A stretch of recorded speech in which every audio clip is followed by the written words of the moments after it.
What's going on, folks? Ted from Nerd Immersion here, and we are back on our Wild Beyond the Witchlight coverage. This time we're going to be talking about the new backgrounds as well as the system or sort of background agnostic character traits. So, 2 new backgrounds and some character traits, and if you're unfamiliar with what I mean by background agnostic, I'll talk about it. It's a really cool thing we've seen rolling out recently, and I really like it. It gives a lot of customizability for you to use in your games.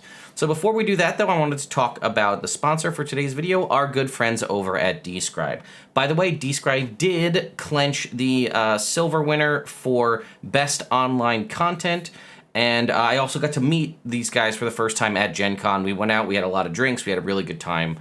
A lot of awesome stuff coming in the future. But, by the way, they have a whole section for the Plane of Faerie, if you're going to be playing in a Feywild-based Wild Beyond the Witchlight campaign. They have this. I also thought I'd show you real quick the breakdown of the memberships, right? You can do monthly or annually. A ton is accessible for free. The Hero membership will get you for $80 a whole year's worth. You can use the coupon code NERDIMMERSION at the link in the description to get 10% off your first order.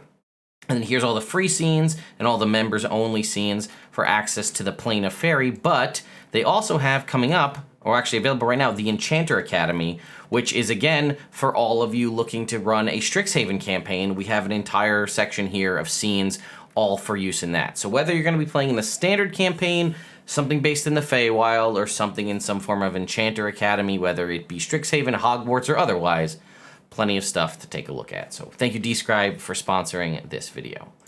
Moving on to Wild Beyond the Witchlight, here we go with the backgrounds. We have 2, Fae Lost and the Witchlight Hand. So the Fae Lost is you were lost in the Feywild for a period of time. This is a very common thing in folklore, changelings, fairies being kidnapped and replaced and things like that. These are all common. I would highly recommend you check out the Changeling the Lost if you just enjoy this concept, the Changeling the Lost RPG by White Wolf, or I guess it's now Chronicles of Darkness at this point. But either way, that's a whole system that deals just with that. But basically, as it says right here, you fell under the Feywild spell or something, you left, you finally returned to your home plane, you did not come back unchanged. You are haunted by the time you spent in the Feywild, a mirror world hidden behind a mere twist of perception.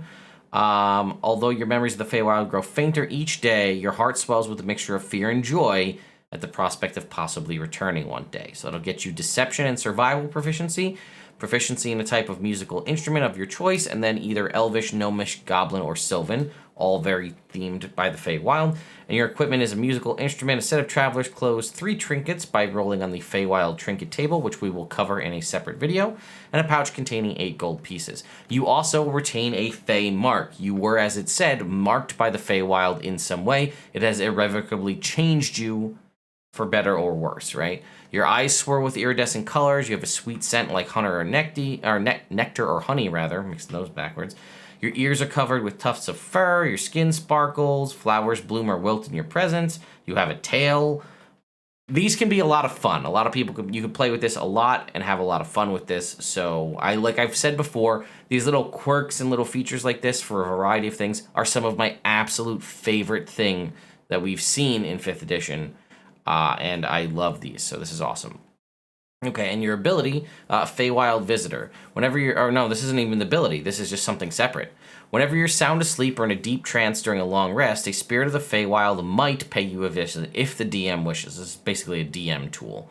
Determine the spirit's form by rolling on the table, or I guess you could also choose if you wanted. No harm ever comes to you as a result of this visit, which can last for minutes or hours, and you remember each visit when you wake up. Conversations that occur with a visitor contain any number of things, from messages and insights to nonsense and red herrings at the DM's discretion. Such conversations are always conducted in a language you can understand, even if the Feywild visitor doesn't normally speak your language. So again, this is a great tool to add mystery, intrigue, confusion, but also be a hook if the DM wishes it so. And we can see here an awakened creature, like a beast or a plant brought to life by the awaken spell, centaur, fairy, dragon, unicorn, so on. Things you would anticipate being in the Feywild. And then here's your feature, Feywild Connection. Your mannerisms and knowledge of Fey customs are recognized by natives of the Feywild, who see you as one of their own. Because of this, friendly Fey creatures are inclined to come to your aid if you are lost or need help while within the Feywild. Then we have the Witchlight Hand. You are basically a member who worked on the Witchlight Carnival. It says maybe you join the carnival to escape the dismal life at home, or maybe you were enchanted by the idea of visiting new places.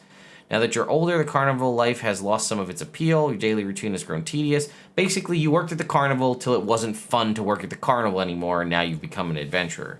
So as such, performance and sleight of hand skills, disguise kit, or a musical instrument, a language of your choice, and your equipment is a disguise kit or a musical instrument, a deck of cards, a carnival uniform or costume, one trinket from the Feywild table, and 8 gold pieces.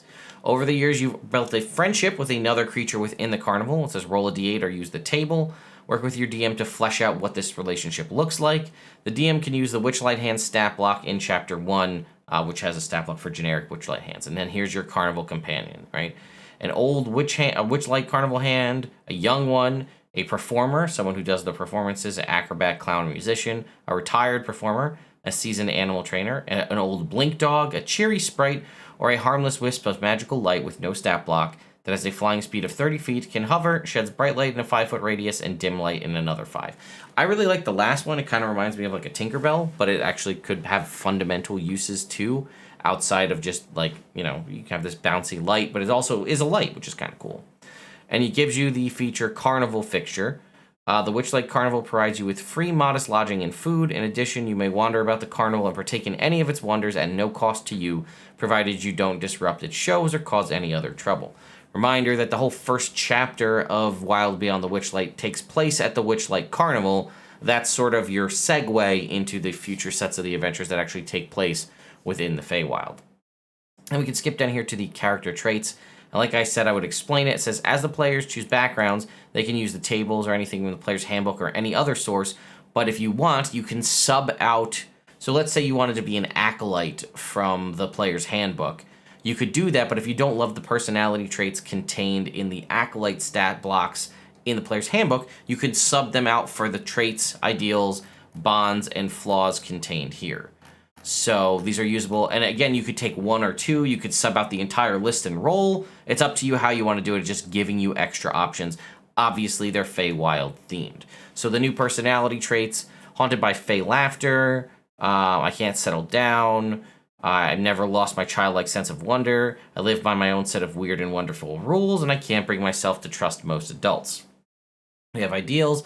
I never leave a friend behind. A challenge is good. This is also, I think, more. Usually we only get like 6 ideals. I think we're getting 8 here for everything. So a change is good, which is why I live by an ever-setting change of rules. Everything in the multiverse happens in 3s. I see the rule of 3 everywhere. That could be really fun. I will do whatever it takes to get what I want, regardless of what harm it might cause. Then we have bonds here. I never break my word. I trust a friend is the most important thing in the multiverse to me. The Witchlight Carnival feels like home. I'm drawn to the Feywild and long to return there, if only for a short while. And then we have our flaws. I easily lose track of time. My poor sense of time means I'm always late. That's probably like an Alice in Wonderland joke. I'm a kleptomaniac who covets shiny, sparkling treasure. I never give away anything for free and always expect something in return. I'm always changing my mind. Well, almost always. So there you go, folks. That is 2 brand new backgrounds for use in your 5th edition campaign. Either the Fae Lost or the Witchlight Hand. I think the Fae Lost one is definitely more interesting to me. You can have a lot of fun with that and build out an entire backstory about what happened and why you were spirited away. And then something that I'll sample from Changeling the Lost. When you came back, did your family even know you were gone? There's a lot of funky things you can do with this, right? You could have been gone in the Feywild for what seemed like 300 years, and you came back and it was literally 5 seconds later, or like your family and everybody else that was around you just literally blinked and you were back. So no time lost happened for them, but an entire lifetime happened for you. Alternatively, it could go the other way around. What seemed like no time for you in the Feywild was hundreds of years in the material plane, so everyone you know is dead and gone. Or, probably the most fun or interesting to play with is no one knows you were gone because the Fey creature that captured you in the Feywild put some sort of fetch or deceptive creature in there in place of you, so no one has known that you've been gone, and they've been living their lives with this new version of you that's sort of a replacement version of you this entire time, and then you come back and it's like, well, what do you do at that point? Do you bust in and tell them, that's not me, I'm me, this is an illusion or some sort of fake, fragment construct creature, are you sure that you're you? Are you positive that you're the real one, or are they the real one and you're the fake? If your family and everyone seems happy with this new person, is that going to cause, are you the kind of person who's going to want to get in there and tell them that that's not me, this is me, and disrupt how happy they are? Or are you going to let them keep living their life with this imposter, but everybody's happy? Do you try and take them out when no one's around and then sub in for place, but then you won't have the knowledge of everything that happened over however long you were gone? So in my mind, and feel free, this is all free stuff, use it if you want. I just read those Changeling books inside out and backwards. So I would also say, depending on how you want to play your Fae creatures, I would recommend taking a look at those Changeling books, even if you're going to be playing it in Dungeons & Dragons. There's stuff to be sampled there that you could use. And obviously, feel free to use any or all of the things that I've suggested. So I do think Feylost, definitely the way more interesting background. And yeah, I always think subbing in character traits is always fun, especially if you want to play with that fairy concept. These new character traits that you can just drop onto any existing background. There's no reason you can't be a soldier who's never lost their childhood sense of whimsy and is haunted by Fae laughter, So, anyway, thank you all so much for watching. If you haven't subscribed to the channel, hey, consider doing so now and clicking that bell so you don't miss out on these kinds of uploads. Thank you again to Describe, linked in the description and a pinned comment if you want to check that stuff out. I will see you all next time.